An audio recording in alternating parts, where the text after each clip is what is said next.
How to download pictures from Google Drive onto your phone. This is both Android and iPhone, and it's not just pictures. These could be any files. So let's get rid of the title.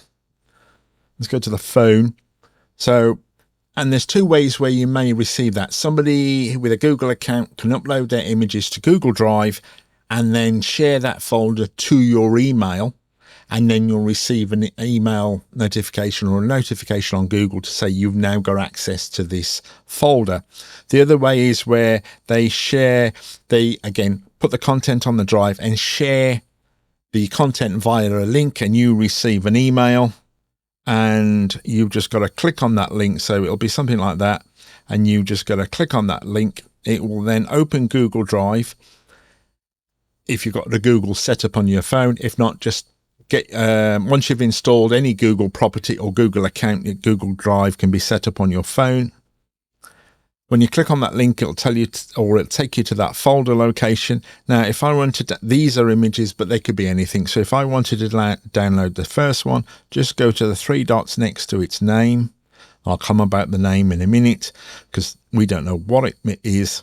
And then we just highlight it and click or tap download, and then it will download that to our photos.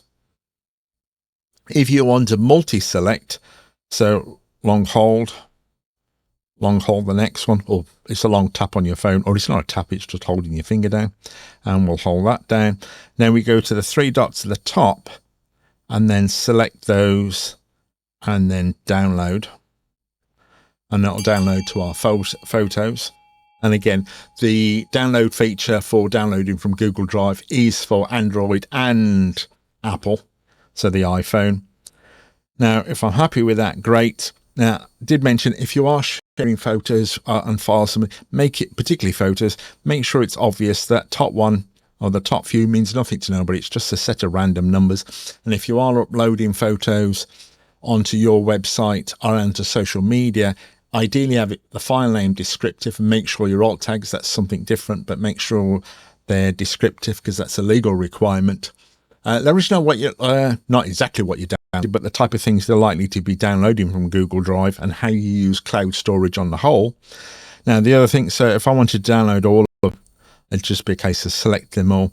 On the desktop, I know you can multi-select. I haven't found this on the app. If you know how to multi-select, so just want to download the entire folder from a link that's been shared with you, not that the folder has been shared as a user, just via a link I'm on about.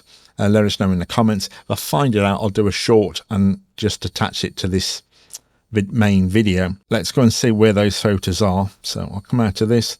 Let's go to photos, which is here. So those are those photos that are just being downloaded. If you are in Brierley Hill, nice restaurant. And that's it. So these are photos. As I said, it could be other things, PDF and other files from your Google Drive onto your phone. I'll leave a link to the desktop version. So if you do have a desktop, it's always a lot more efficient. If you have found the video helpful, don't forget to give us a thumbs up. Tap subscribe if you want more helpful videos to grow your business using all aspects of the internet.